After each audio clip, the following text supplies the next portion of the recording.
Doutor, agora eu vou colocar o senhor numa pequena saia justa, porque o senhor falou, se o PGR entender, né, verificar que houve violação das cautelares impostas. Gostaria de saber, na sua opinião, se houve ou não, sua opinião como constitucionalista. E dois, bem rapidamente também, de forma resumida, quando terminar o julgamento, vai começar no dia 2, né, e tem de setembro, e tem previsão para acabar ali 1-2 semanas depois. Concluído o julgamento, em que momento, caso ele seja condenado a uma pena que prevê, acaba sendo para regime fechado, quando ele começa a cumprir a pena?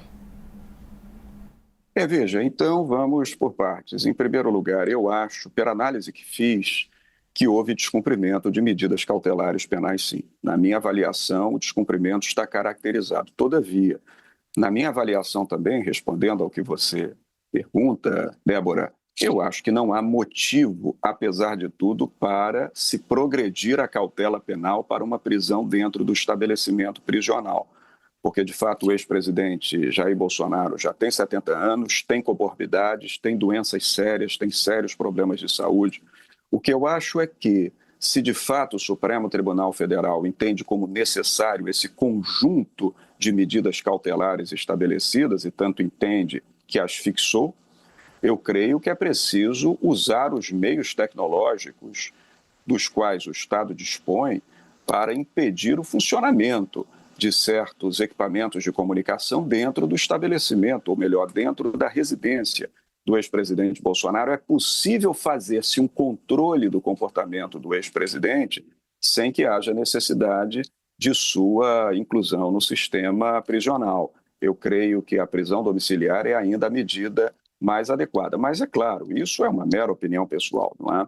Mas quanto ao próximo passo na ação penal 2668, é bom lembrar o seguinte: essa ação penal é a rumorosa ação penal pela qual o ex-presidente e mais de 30 pessoas são acusados de abolição violenta do Estado Democrático de Direito, golpe de Estado, organização criminosa armada, dano ao patrimônio público da União e deterioração do patrimônio tombado, ou seja, são 5 crimes em concurso material pelos quais o ex-presidente é acusado.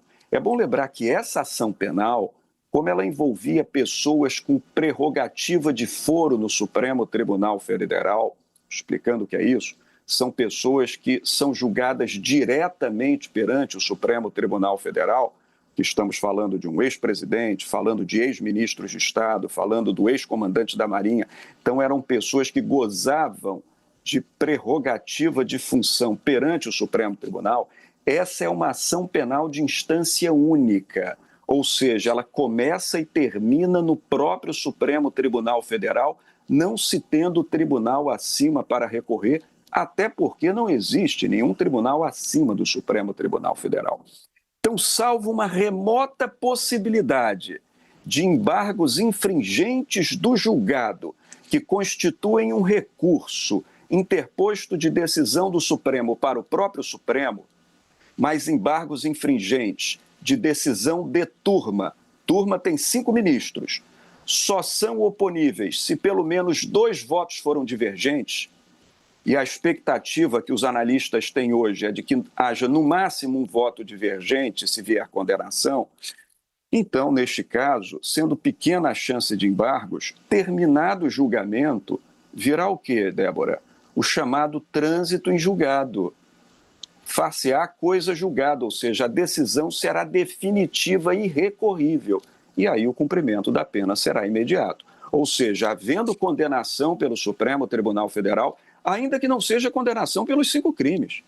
Porque dos 5 crimes pelos quais Jair Bolsonaro é acusado, ele pode ser condenado, por exemplo, por 3, ou por apenas 2, ou pelos 5, ou pode ser absolvido por todos. Então, se ele for condenado, essa reclusão, a pena privativa de liberdade, ela será cumprida imediatamente após o trânsito em julgado, imediatamente após o julgamento. Apenas o meu palpite, já que você pediu opinião, é no sentido de que, a semelhança do que aconteceu no caso do ex-presidente Fernando Collor de Mello, pela idade, pelas doenças, pela situação de saúde, eu acredito que o ex-presidente Bolsonaro, se condenado, cumprirá a pena em regime domiciliar.